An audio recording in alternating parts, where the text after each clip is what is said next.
Hola, soy María Eugenia Alonso Piñeiro y estamos por comenzar Punto de Impacto. Sí, ya, ahora, en un minuto, Punto de Impacto. No se olvide de 15 a 16 como todos los miércoles y la actualidad, la política, la economía. Ahora, Punto de Impacto. Ya empezamos.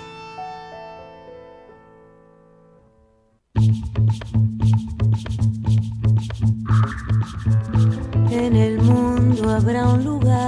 Hola, ¿qué tal? ¿Cómo les va? Muy buenas tardes. Bienvenidos a otra emisión de Punto de Impacto. Son las 15:05, comenzando marzo, comenzando en sí el año, bien movidito va a ser por cierto.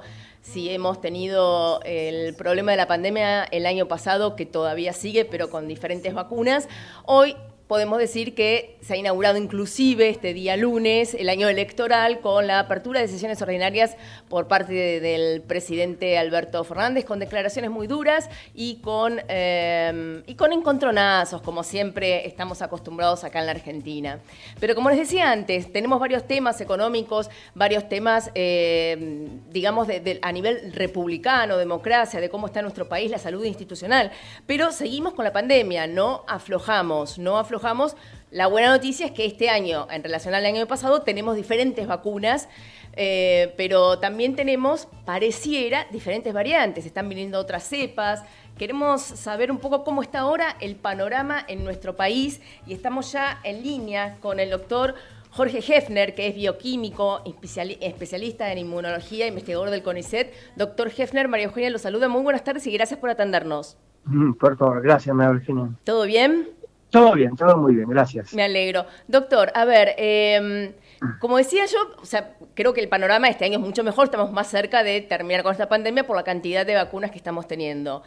A la par pareciera como que está habiendo un montón de variantes del virus y en las últimas horas se está hablando mucho de la transmisión que ya tenemos del virus de Gran Bretaña y sobre todo de Brasil y que pareciera que tiene 10 veces más carga virósica. ¿Esto es así? Sí, mira, primero como marco general, si bien es verdad lo que vos decís, digamos, hay una luz al final del túnel que son las vacunas. Entonces, en ese sentido estamos mejor de lo que estábamos meses atrás. Pero, digamos, seguimos en una situación compleja, y en Argentina particularmente, frente a lo que es un cambio estacional, que se viene el frío, tenemos que estar preparados porque es muy probable que tengamos una segunda ola cuya dimensión no es fácil de predecir. Tenemos que seguir día a día lo que está pasando. Y básicamente ahora más que hay apertura de colegios, etcétera, y hay más movilidad. Eso como marco general. Sí preocupa mucho lo que vos decís que son las nuevas variables. Hay 3 variables en el mundo que preocupan.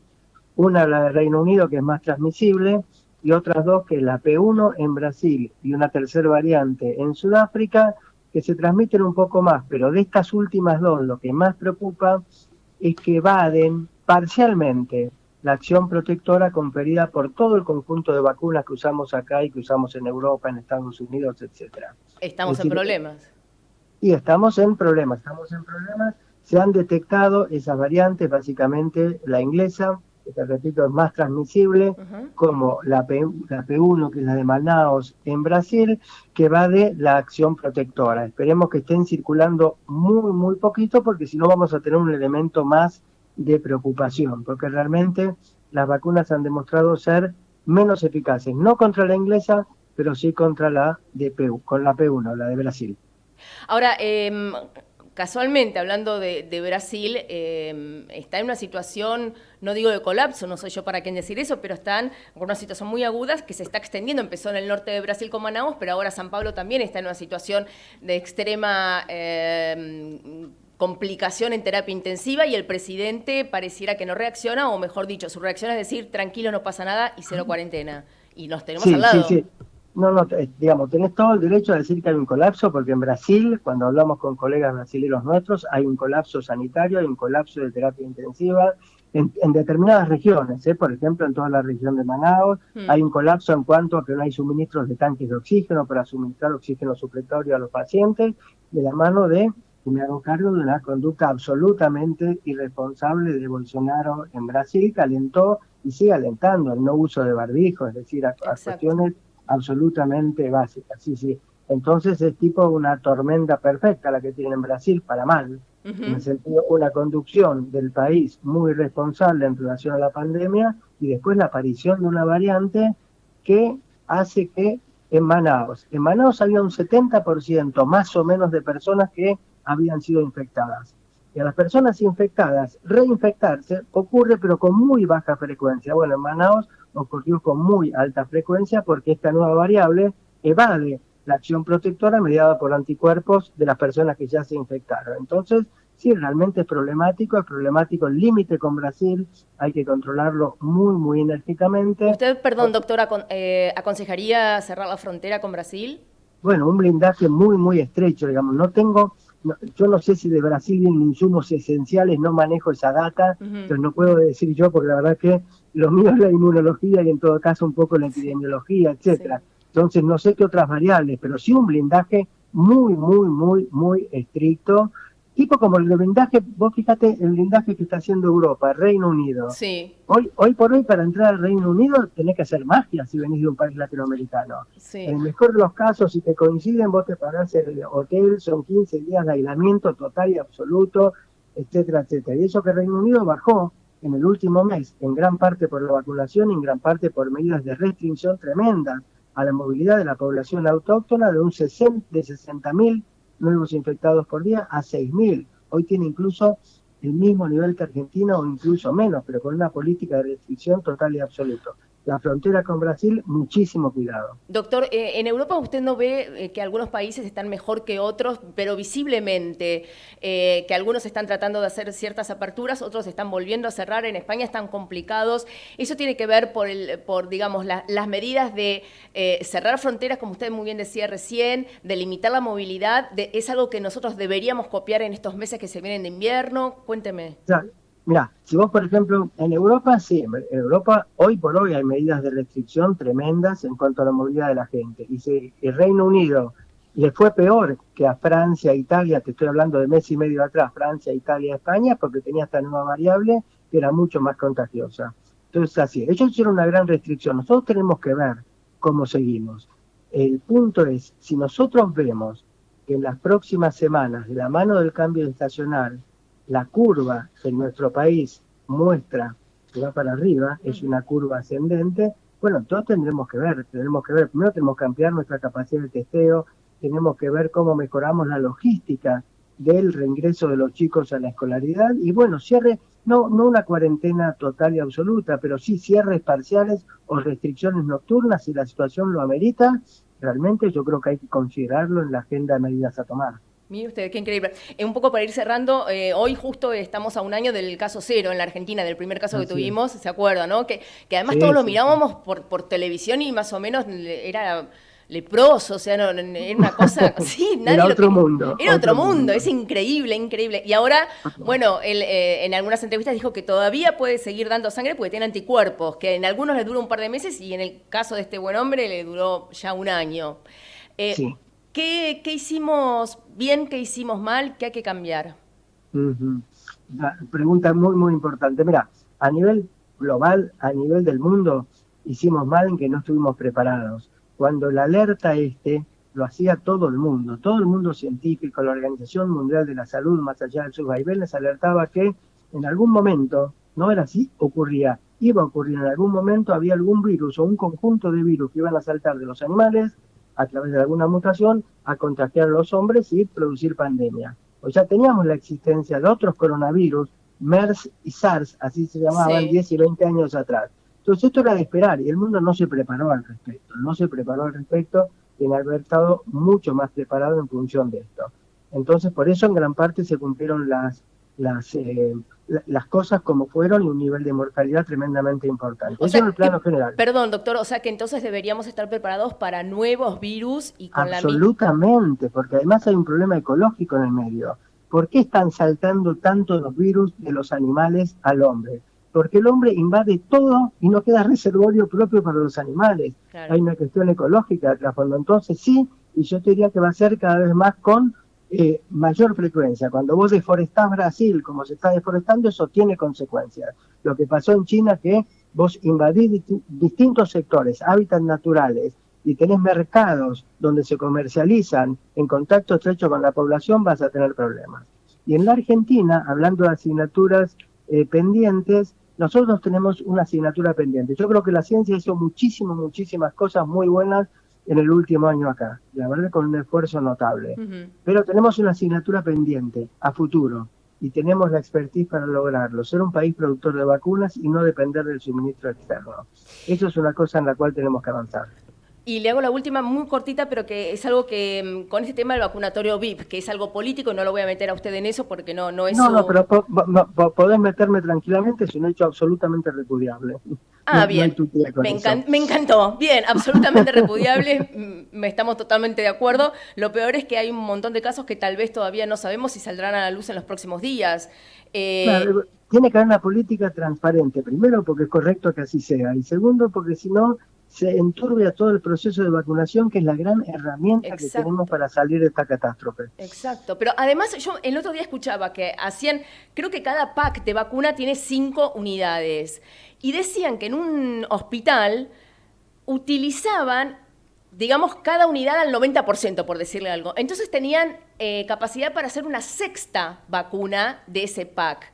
A mí me pareció algo terrible, pero a alguien le dieron la 6ª dosis y que me da la impresión de que no tiene la misma efectividad que las otras.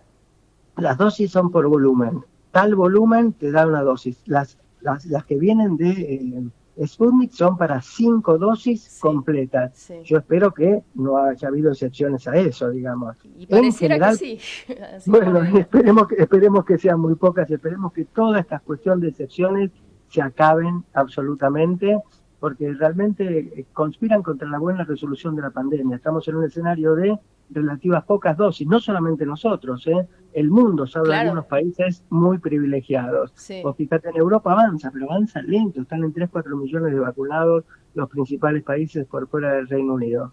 Entonces, cuanto más avancemos en lo que es transparencia de vacunación, mejor también nos va a ir, aún con las pocas dosis que tenemos. ¿Y qué pasa con aquellos que estaban anotados para darse la dosis y cuando llegaron al vacunatorio les dijeron, a ver, la lista, Juan Pérez, no, vos ya te la diste? O sea, le robaron la identidad para la vacuna. ¿Y qué, se queda sin vacuna? No, esperemos que no sea así. Yo no estoy en la gestión, así que no podría contestarte. Seguro, pero yo calculo que no, y creo que en algún momento se la van a dar. La tranquilidad al respecto, más allá del hecho repudiable, obviamente es que si vos demorás la segunda dosis 2 o 3 semanas no pasa nada. A nivel de la respuesta inmune tenés la misma respuesta inmune. Entonces, desde el punto de vista de la tranquilidad de la persona, evidentemente tiene que existir que se le dé la segunda dosis porque es el protocolo, es lo que está comprobado y esperemos que así sea. Exactamente, doctor. Como siempre es un placer hablar con usted y le agradezco muchísimo que nos haya atendido. No, por favor, gracias a vos. Un beso enorme. Era el doctor Jorge Hefner, bioquímico, especialista en inmunología, investigador del CONICET, con un largo currículum. Y bueno, como muy bien dijo, es una bestialidad lo que ocurrió con el vacunatorio VIP. Yo no quería empezar con eso con él, pero esta es una de los escándalos que se vienen, que mucho manejo político le dan desde ya, que mucho aprovechamiento político, pero que realmente hay que investigarlo porque de algún modo en el gobierno también lo quieren minimizar o circunscribir a 10, 20, 70 casos, basta, saltó Berbisky y ahí se terminó. Parece que no es así, parece que es en todas las provincias, en alguna localidad hay algún caso y estamos hablando ni más ni menos, como dijo el presidente, de la vida de los argentinos. Con eso creo que no se puede manipular. Ya venimos. ¿Tenés deudas de inmobiliario, ABL y o patentes? AGIP lanza una moratoria para acompañarte si no pudiste cumplir con tus obligaciones tributarias entre enero de 2019 y octubre de 2020. Adherite y regulariza tu deuda con quita de intereses. Conoce más en agip.gov.ar.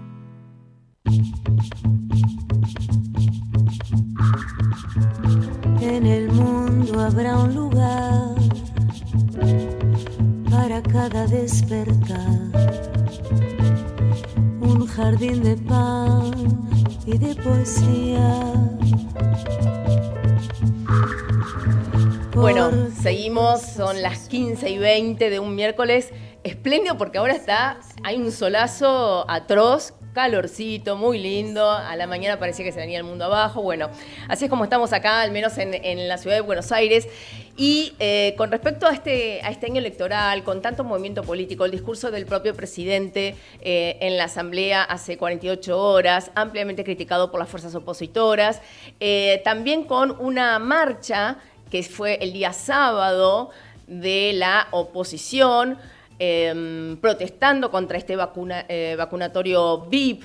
La verdad es que me parece que no hubo mucha gente, igual que el cacerolazo posterior al discurso del presidente, creo que fue bastante pobre, pero más allá de eso hay razones para protestar. Yo me quedé mucho con el tema en la manifestación en Olivos y en la Casa Rosada, esa especie de puesta en escena con los cadáveres, entre comillas, en las bolsas mortuorias, era algo realmente patético. Yo no puedo defenderlo bajo ningún concepto. Una cosa es protestar, hacer uso de la libertad de expresión, otra cosa es hacer uso de la violencia. Yo creo que eso es violencia. A mí no me gusta, no me identifico con eso en absoluto. ¿Puedo criticar el vacunatorio VIP? Sí, lo critico. No acompaño esa manifestación en ningún momento, en ningún sentido. Y una de las cosas que dijo también el presidente en la apertura de la Asamblea Ordinaria fue que, entre otras cosas, iba a investigar la deuda contraída por Macri en esos 4 años. Dijo que iba a instruir a jueces y fiscales para hacer una pesquisa, y yo en ese preciso momento, que lo estaba escuchando en vivo, dije, pero pará, Claudio Lozano está en el Banco Nación, y yo lo entrevisté hace un año y me contó que él estaba investigando esto. Por ahí estoy muy equivocada, pero creo que no. Estamos ya en línea con el doctor Claudio Lozano, economista y también director del Banco Central. Claudio, María Eugenia saluda, muy buenas tardes y gracias por atendernos. Sí, ¿qué tal? Buenas tardes, María Eugenia. En realidad Banco Nación, ¿no? Banco Central, Nación, sí, era Banco Nación. Yo te mandé al Central directo, ¿no? Banco Nación. Me mandaste al Central. Esto es así, vos estabas en una investigación muy pormenorizada al respecto. Bueno, siempre para nosotros el estudio del proceso de endeudamiento ha sido un objetivo clave, sí.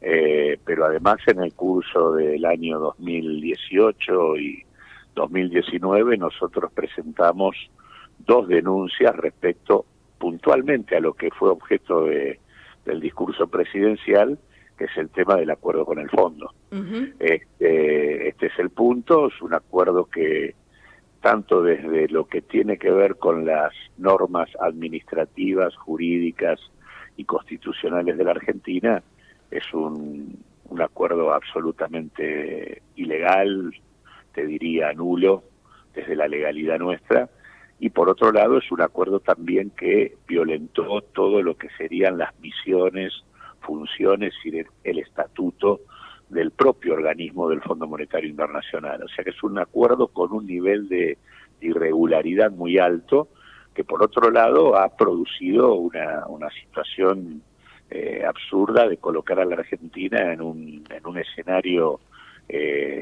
donde de alguna manera el organismo que termina estableciendo el default de la Argentina es el propio fondo. Claro. Porque claramente es un crédito de una magnitud que jamás se le podría haber otorgado a nuestro país, un crédito que el fondo que involucraba, por ejemplo, más de la mitad de la cartera crediticia del organismo, un crédito cuyos plazos y vencimientos ya en el momento original en que se fijaron quedaba claro que eran impagables, o sea, no era que había que hacer demasiadas evaluaciones en ese sentido, uh-huh. Y un crédito que además violó el propio estatuto del organismo, que tiene prohibido prestarle a países en situación de fuga de capitales, y bueno, Argentina fue durante la etapa de Macri una especie de paradigma de la fuga de divisas, y en particular además a partir del acuerdo con el fondo la fuga de divisas no solo que se mantuvo sino que se aceleró. En ese contexto... Ahora, perdón, Claudio, justamente con este punto, ¿no habrá alguna cláusula, digo, inventando esto, ¿no? Alguna cláusula secreta o que nosotros no sepamos, que vos no hayas accedido, porque entonces estamos en presencia no solo de una ilegalidad por parte del gobierno de Macri, sino también de Lagarde, que era la entonces titular del FMI. Sí, por supuesto. De hecho, por esa razón, incluso hoy, dentro de lo que se denomina, el fondo tiene una oficina interna de evaluación, supuestamente de sus estrategias y desarrollos, y en este sentido está siendo investigado el acuerdo al interior del propio fondo, buscando identificar responsabilidades, porque claramente es un acuerdo que no tiene ni pie ni cabeza. Por eso es que además, claramente acá, además de los responsables en materia local, porque claramente el acuerdo, cuando uno mira, digamos, para un acuerdo de esta naturaleza que implicaba endeudar a la Argentina en más de 50.000 millones de dólares, la lógica hubiera sido la apertura de un expediente administrativo por parte del Estado, la existencia de un dictamen por parte de la Procuración del Tesoro, una evaluación de la balanza de pagos por parte del Banco Central. Todas estas cosas, estos pasos elementales nunca existieron. O sea, no hubo dictamen de la Procuración del Tesoro, no hubo dictamen del Central, ni siquiera había expediente administrativo abierto por el Estado para el desarrollo del trámite del acuerdo. Y para colmo de males, el propio Macri no tenía facultades para poder contratar ese acuerdo porque, el artículo de la Ley de Administración Financiera que normalmente autoriza al Ejecutivo a negociar con el fondo no estaba vigente, en realidad no está vigente desde la Constitución del 94, y cada vez que se lo pretende utilizar, lo que hay que hacer es prorrogarlo. Macri no lo prorrogó, no tenía facultades y por lo tanto debió haber pasado por el Parlamento, cosa que tampoco hizo. O sea que en realidad el incumplimiento normativo adentro de la Argentina fue total. Y encima también ocurrió lo mismo desde el lado del fondo. Así que acá hay que discutir, por eso creo que la decisión que tomó el presidente con el planteo que hizo el lunes en la apertura de sesiones ordinarias, es un planteo sumamente importante, porque en realidad acá hay dos delitos muy claros que hay que poner sobre la mesa. Acá hay funcionarios que han incumplido con los deberes de funcionario público y que han hecho abuso de poder, llevando adelante acuerdos que endeudaron a la Argentina y que no estaban dentro de sus facultades. Y en segundo lugar, lo que también hay es un evidente manejo irresponsable de los fondos públicos, porque el acuerdo suscripto que endeudó a la Argentina en más de 50.000 millones de dólares, supuestamente para que la Argentina no entre en default, no solo que agravó el endeudamiento, la Argentina entró en default y además de esto quedó endeudada y la guita se fugó. Porque digamos, acá entraron 44.900 millones de dólares a partir de junio del año 2018 y se fugaron de la Argentina 46.000 millones de dólares en ese mismo periodo de vigencia del acuerdo. Es decir, se fugaron más divisas que las que ingresaron. Entonces digo, la discusión respecto a las responsabilidades políticas en este sentido y el vínculo de estos funcionarios con bancos que operaron emitiendo deuda o colocando la deuda pública de la Argentina, o con aquellos sectores que sacaron las divisas al exterior, estos vínculos tienen que quedar a la luz pública. ¿Te referís a Caputo, por ejemplo? ¿Cómo? ¿Te referís a Caputo? Sí, me refiero, por ejemplo, por supuesto. Bueno, Caputo, ya digamos, saliendo del tema del acuerdo con el fondo, fue célebre, digamos, en la emisión del bono a 100 años, que es un bono muy complicado que sacó la Argentina, y ese bono a 100 años nunca fue autorizado por el Parlamento argentino y no tiene ninguna posibilidad de emitirse una deuda sin que pase por el Congreso. El presupuesto nacional nunca contempló un título de esta naturaleza. Igual cada vez que la Argentina negocia con el FMI, debería pasar por el Congreso ese acuerdo y nunca pasa, bajo ningún gobierno. No, vuelvo al punto. Hay una ley, que es la Ley de Administración Financiera, que tiene un artículo, el 60, donde hay un párrafo donde se establece la delegación de facultades del Parlamento al Ejecutivo para negociar con los organismos multilaterales. Sí. y por lo tanto con el fondo. Si ese artículo, con ese párrafo, está vigente, el Ejecutivo podría. En algunos casos esto existía. En el caso del caso Macri, desde el año 2018 y 2019, esto no existía, no estaba vigente, debió haber sido prorrogado y Macri no lo hizo. Claudio, un poco para ir cerrando, vos, digamos, tu denuncia está hecha ya en la justicia, ¿la tiene Capuchetti, puede ser, la jueza? Exactamente, Entonces, está en el juzgado número 5. El 5. No, la diferencia importante es que, a diferencia de, en mi caso, que soy junto con el doctor Valdivieso, que es el que me acompaña en la denuncia, que somos particulares denunciando, acá estamos con el Estado, con el propio presidente de la Nación a la cabeza, estableciendo la decisión de iniciar una acción judicial para identificar a aquellos que han hecho daño al patrimonio público. Perdón, al pero Claudio, vos estás ahí como Claudio Lozano, no como representante del Banco Nación. Este es de noviembre del 2019, yo no era director del Banco Nación. O sea, sos un particular que se metió con este tema, que yo sé que a vos te obsesiona de hace muchísimos años, el tema de la deuda. Claro, yo hice 2 denuncias en la etapa del propio Macri, una en agosto del 2018 y otra en noviembre del 2019, ambas sobre el tema del acuerdo con el fondo, con estos 2 delitos que son los que ahora el presidente plantea en su discurso en la Cámara. Lo que tiene que hacer es tomar tu denuncia y decir, bueno, me sumo a esto como Estado argentino. En alguna medida, a mí me habían pedido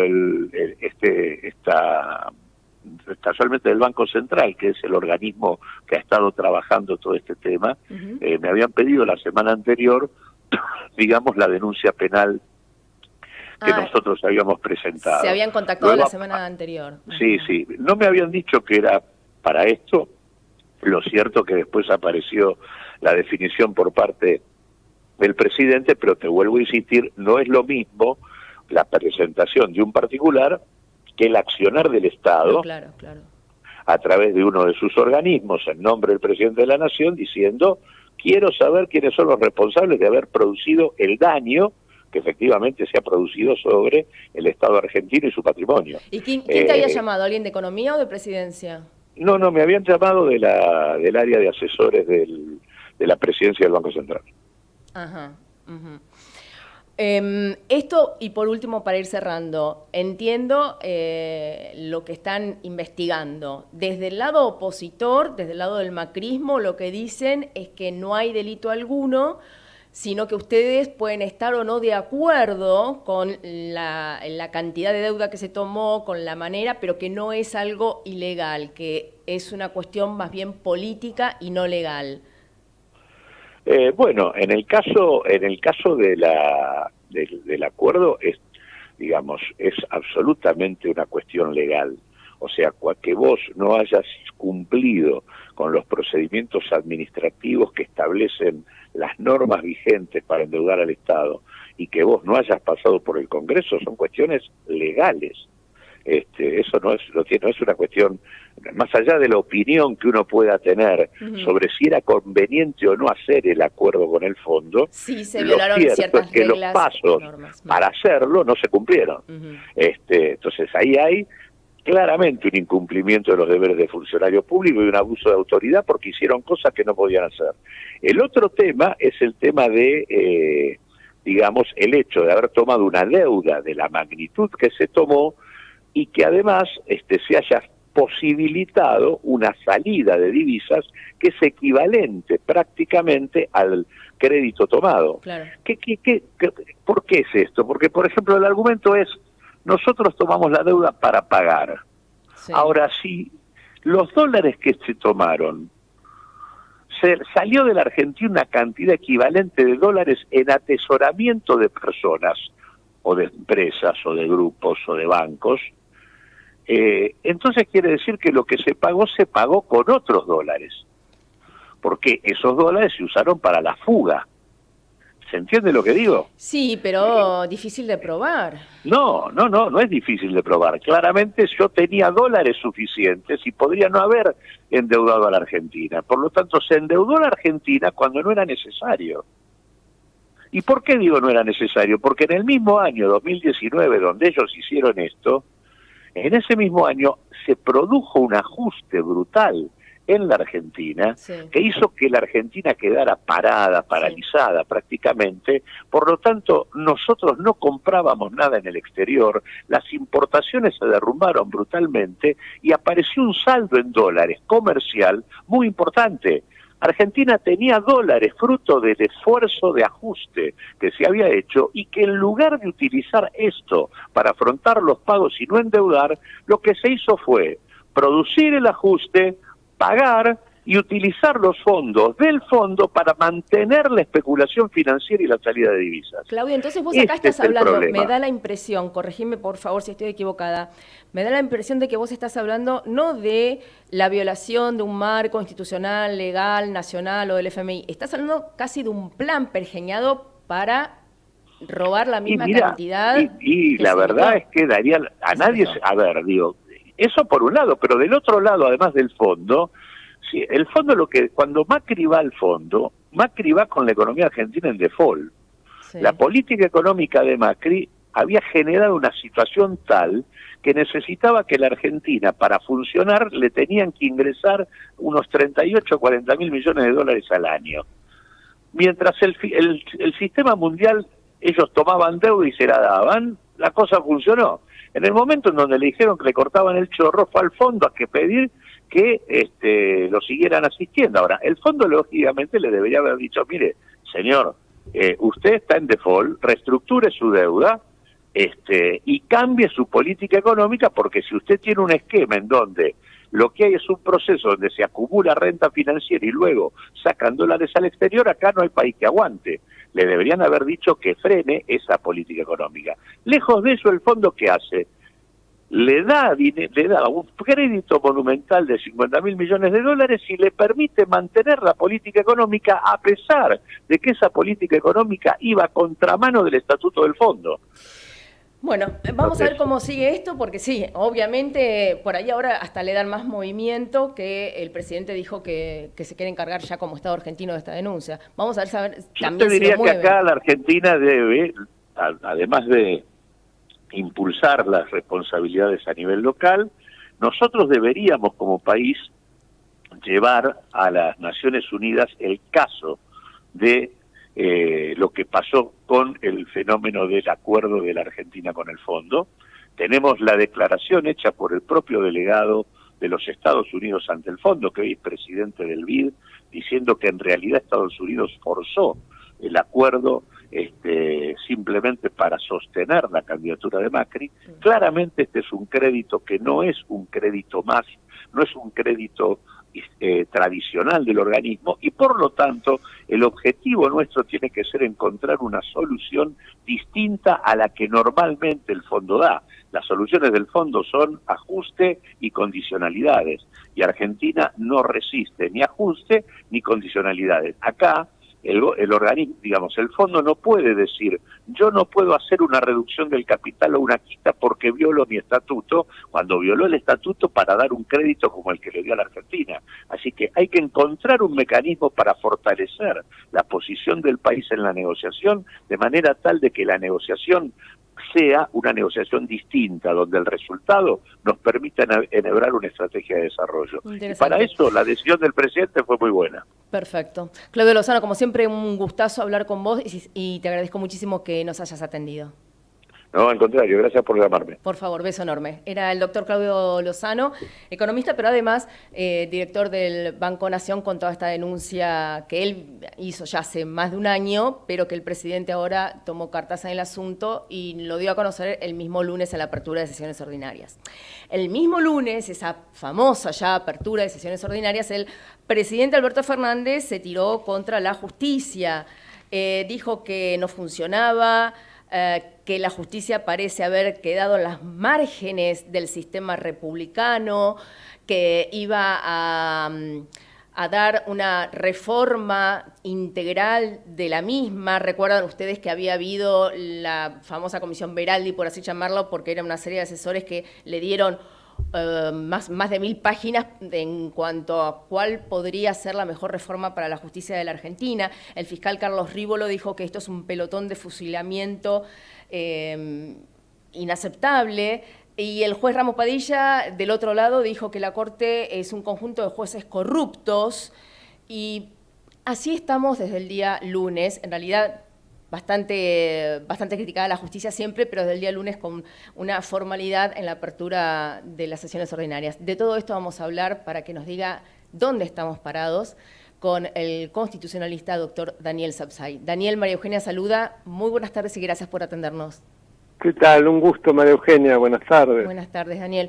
Bueno, un poco fue una pincelada de lo que ocurrió el día lunes en boca del presidente. ¿Realmente esto es un pelotón de fusilamiento o en realidad está en la mejor de las intenciones del presidente Alberto Fernández? No, esto es gravísimo porque el presidente desconoce un artículo fundamental de la Constitución, que es el 109, y que le prohíbe intervenir en cuestiones judiciales. Y él lo hace permanentemente, es como un comentarista de lo que pasa en el judicial, desde una visión absolutamente despiadada, denostativa, desconsiderada, que realmente es muy grave para la República. Eso no quiere decir que funcione bien la justicia, pero de ahí a transformarse en un inquisidor, y además el objetivo es muy claro, es un plan de impunidad para la vicepresidenta, no seamos inocentes. Lo que le molesta es precisamente que la Corte Suprema no ha avalado, por ejemplo, la inconstitucionalidad de los testimonios de los arrepentidos, todo lo contrario, ha confirmado las condenas contra Milagro Sala, contra Julio De Vido, contra Vudú, es decir, que hizo trizas la idea del lawfare. No puede haber lawfare allí donde en 4 instancias se ha analizado y se han dado todas las garantías para que quienes fueron acusados y luego condenados pues se pudieran defender, y no lo han podido hacer. Cuando uno acude a ese tipo de teorías conspirativas es porque no tiene pruebas para efectivamente demostrar que es inocente. Si no, se calla la boca y simplemente se defiende. Pero como no es lo que ocurre acá, entonces todos los días se les ocurre una nueva inventiva para tratar de derribar jueces, trasladarlos, destruir pruebas, crear este tipo de consejos que es inconstitucional, porque es increíble que el abogado de la vicepresidenta, que ha interpuesto 10 recursos extraordinarios en la Corte Suprema para interrumpir sus procesos, sea a su vez el que tiene como cometido monitorear el funcionamiento de la Corte Suprema. O que ese consejo esté integrado también por 4 miembros de tribunales superiores de provincia, es decir, jueces inferiores a la Corte, pero que han analizado cómo funciona. Es algo impensable, es una vergüenza. En el día de hoy la ministra de Justicia, Marcela Lozardo, dijo que ante la eventual conformación de esta comisión no se encargaría de remover jueces porque claramente eso es anticonstitucional. Fue de lo que se habló estas 48 horas y hoy salió Lozardo a desmentirlo. Hay que ver también si se hace después esta comisión, pero esto es una idea como para bajarle un poco el nivel de discusión y poder conformar esta comisión un poquito más... Esta comisión no va a poder ser conformada porque si no han tenido los votos para la reforma de la justicia, ni para la reforma de la Procuración General de la Nación, entre otras iniciativas con media sanción del Senado, pero que no consiguen los votos en diputados, menos lo van a tener para esto, porque es importante tener en cuenta que el Poder Legislativo controla al judicial a partir de facultades que surgen de la Constitución, claro, y que tienen que ver con el dictado de la Ley de Organización de la Justicia, de los códigos de procedimientos, el acuerdo del Senado para la designación de jueces, pero no más, no puede después claro, porque está el Consejo de la Magistratura para revisar precisamente, auditar la conducta de los jueces, que integren el Poder Judicial, no el Legislativo. Si el poder político se mete directamente en evaluar cómo funciona la justicia, vamos muy mal, También se había hablado en la misma comisión esa asesora, y lo rescató el presidente este lunes, de crear un tribunal debajo de la Corte Suprema como para no, digamos, atosigar tantos casos a la Corte y que los vaya viendo este tribunal. Sí, pero eso es muy hipócrita, porque lo que quieren son los casos de sentencia arbitraria. Van a tratar de meter ahí recursos por sentencia arbitraria contra todos los fallos en casos de corrupción. Van a tratar de poner a jueces amigos, y mientras tanto pasa el tiempo. De todas maneras, eso siempre va a terminar en la Corte Suprema, porque es la Corte Suprema. Los demás son tribunales inferiores. Por lo tanto, la última palabra siempre le queda a la Corte. Así que esa generosidad de no atosigar a la Corte es un cuento chino. O se quejó de la lentitud de la justicia, y el meter otro tribunal más va a demorar mucho más todavía la justicia. Estamos en un año electoral y usted sabe que la discusión, la pelea la van a llevar al fondo, y además porque las presiones internas del gobierno son cada vez más agudas entre ellos mismos, digo, ¿no? Sí, sin duda, está a la vista. Está a la vista. Bueno, de hecho, el caso también de la causa de los cuadernos con Lázaro Báez, con las sentencias que conocimos, fundamentos que conoceremos dentro de 20 días más o menos, esto también ha sido un motivo de presión para Cristina Kirchner. No, claro, porque el caso Báez es gravísimo para Cristina, porque no solo se lo condena por lavado de dinero, y además la máxima pena que pedía el fiscal, 12 años, sino que también son condenados los 4 hijos y una cantidad de otros personajes, entre los cuales arrepentidos, o sea que se toma en cuenta para bajar, por ejemplo, en el caso de Fariña, la sentencia, porque se arrepintió y evidentemente se aceptó como válido el testimonio.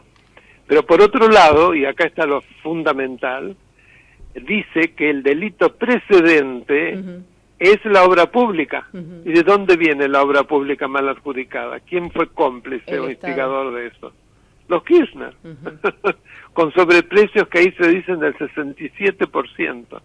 Entonces, claro, está temblando porque se le viene la noche.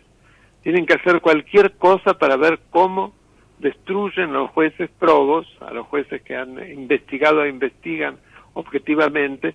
Las causas van lentas, pero siguen vivitas y coleando. Ese es el problema. Ella pensaba que la historia ya la había absuelto, ¿se acuerda? Claro.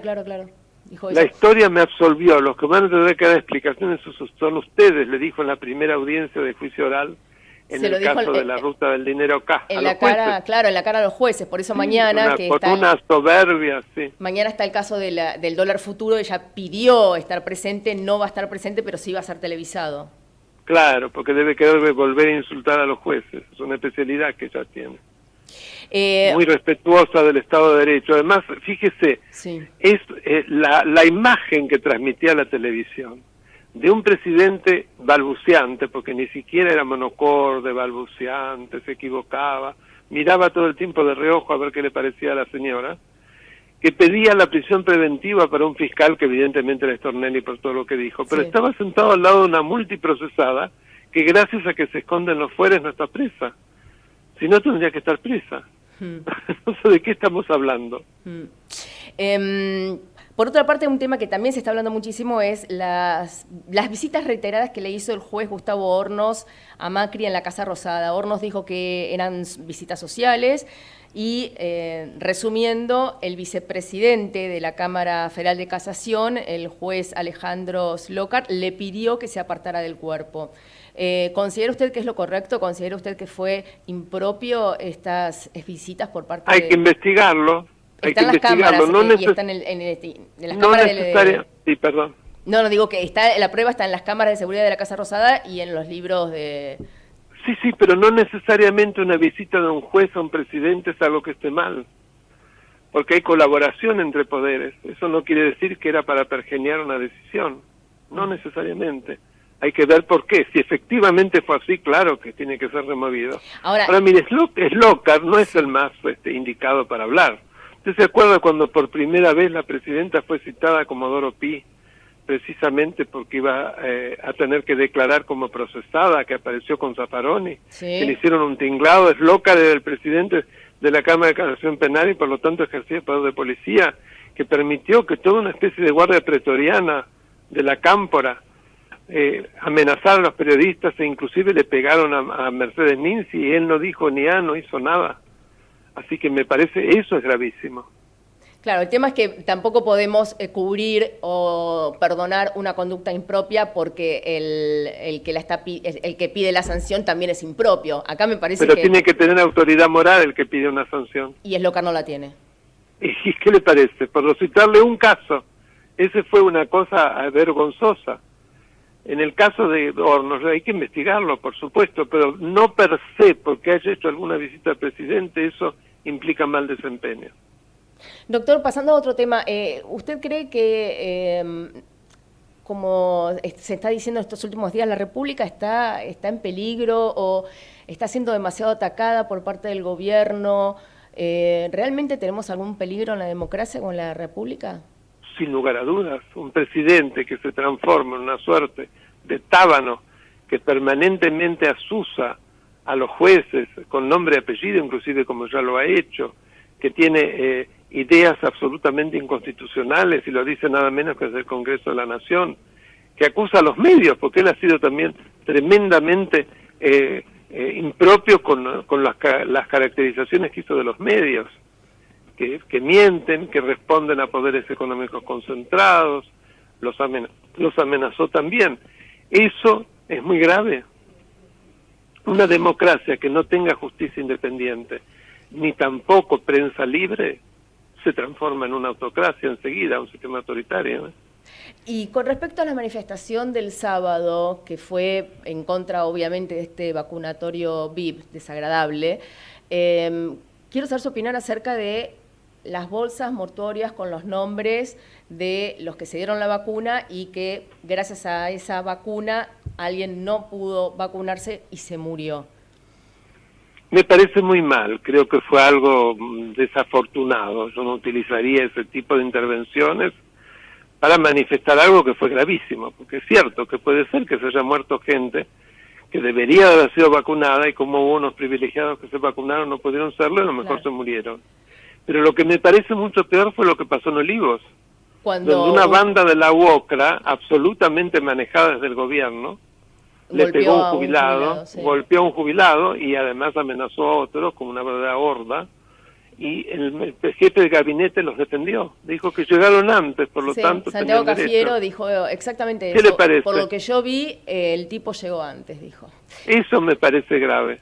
Gravísimo. ¿Sabe lo que estoy viendo, Daniel? Que está viendo como una ola de violencia de todos lados, porque lo de las bolsas mortuorias me pareció desagradable, así nomás. Sí, yo lo digo.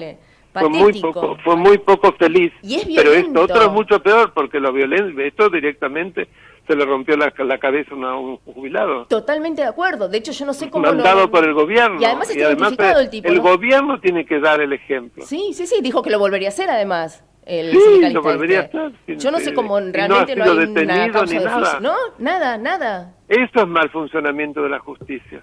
Es vergonzoso, un delito en flagrante, y sin embargo no fue ni siquiera detenido y fue defendido y cubierto por las más altas autoridades del gobierno. Exactamente. El otro día yo leía un artículo que publicó Graciana Peñafort, que es abogada y asesora, asesora en el Senado en Cristina Kirchner, y ella hablaba acerca del discurso del odio, ¿no? Y dio, digamos, los fundamentos de a qué se refiere con el discurso del odio, según algunos autores, y dijo que eso precisamente fueron las bolsas mortuorias. Yo lo leí atentamente y decía, sí, la verdad que le puedo dar la razón, eso fue un discurso del odio, porque está de alguna manera destinando a intimidar, a oprimir, a incitar al odio, a cercenar en los derechos del otro. Yo estaba de acuerdo. Ahora, enseguida me acordé que ese mismo mecanismo del discurso del odio lo pudo haber dicho perfectamente, se puede encuadrar en las declaraciones de Cafiero, diciendo, igual, llegó antes el tipo, en lo hecho, ya no declaración, sino en todo lo que está haciendo en Formosa el gobernador. Y Fran, por supuesto, y eso son cosas efectivas. Lo otro es simbólico, malo, pero simbólico. Pero eso es efectivo.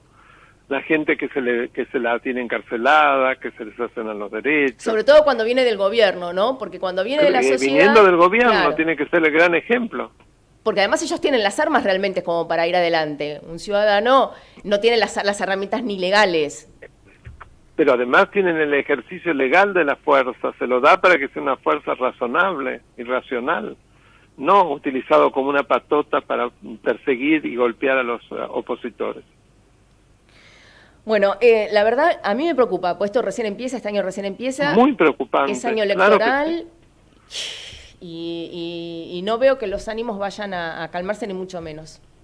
Así que, la verdad, Sapsay, estamos en contacto, seguiremos hablando y veremos, mucho gusto, veremos también si se hacen alguna de estas reformas, porque muchas quedan en el discurso y después las reformas, como usted muy bien decía... Yo lo veo difícil, claro, porque va a pasar lo mismo que lo que ha pasado con las otras, que quedan empantanadas en diputados donde no tienen mayoría. Así es. Bueno, por la tarde de hoy, como siempre, gracias por atendernos y le mando un beso enorme. Al contrario, un placer hablar con usted. Buenas tardes. Muy buenas tardes. Era el constitucionalista doctor Daniel Sapsay, haciendo un análisis no solo pormenorizado de lo que se refiere a estos temas judiciales, sino también de la salud institucional de la Argentina toda, ¿no? Después de todo esto, hoy el presidente dijo en Bariloche, quiero ser el presidente que una a los argentinos. Está genial el deseo. No vería cómo, pero ojalá se pueda. Tanda, ¿no? Ya venimos. ¿Tenés deudas de inmobiliario ABL y o patentes? AGIP lanza una moratoria para acompañarte si no pudiste cumplir con tus obligaciones tributarias entre enero de 2019 y octubre de 2020. Adherite y regulariza tu deuda con quita de intereses. Conoce más en agip.gov.ar.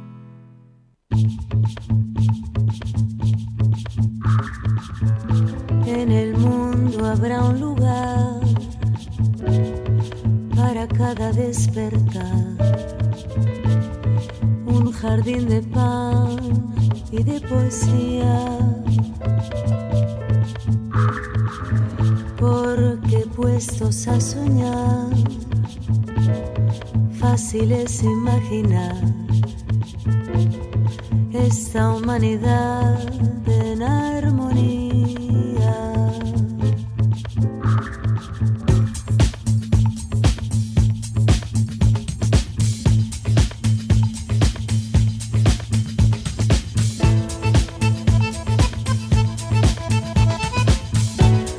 Bueno, nos quedan todavía unos minutos, son recién las 15:56. Me quedan 3 minutos para hablar, mínimo. No, antes de terminar la primera emisión de este año de Punto de Impacto, realmente creo que la salud institucional de la Argentina es algo que siempre está en boca de todos, porque siempre está manoseada por todos. Si bien el gobierno, no importa el signo, el gobierno tiene la obligación de cuidar no solo a sus ciudadanos, sino también sus instituciones, respetar la Constitución, la división de los poderes, la libertad de prensa, de expresión, la responsabilidad primaria está siempre en el gobierno. Creo que es una obligación de toda la sociedad. Como recién comentaba con Sapsay, me parece que desde los dos lados del gobierno y de la oposición estamos viendo un clima hostil, violento, ya conocido para los argentinos, que puede empezar en las palabras, como decía Graciana Peñafort, con un discurso del odio. Eso ya es lamentable. Pero peor es cuando ese discurso del odio después lleva a la acción y alguno dice, vamos a pegar, vamos a patotear, vamos a incendiar. Y hay causas al respecto. Debería, de hecho, está con prisión domiciliaria, debería estar en la cárcel, pero está por haber incendiado una comisaría. Es decir, cuando alguien de arriba da luz verde, es muy factible que alguien de abajo redoble la apuesta. Es muy factible.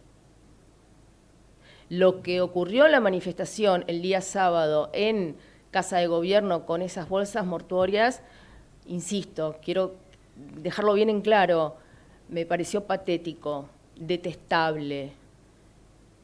De hecho, no sé si se podría haber abierto alguna causa, no sé. pero realmente espero que no vuelva a ocurrir. De la misma manera que al mismo tiempo en otra zona, en Olivos, un sindicalista le pegaba a un jubilado y además después diciendo que lo volvería a hacer porque por este gobierno hace lo que sea, y lamentablemente un jefe de gabinete no solo no criticó esa acción, sino que dijo, igual, llegó antes por lo que vi. Eso es apañar la violencia. Eso es lo que no necesitamos los argentinos. Espero que lo podamos entender antes de que el arrepentimiento sea demasiado tarde. Que tengan una gran semana, pero no se olviden que el próximo miércoles a las 15 va a haber mucho más Punto de Impacto. Chao. En el mundo habrá un lugar para cada despertar, un jardín de pan y de poesía. Desde Buenos Aires, transmite LRI 224, AM 1220, Ecomedios.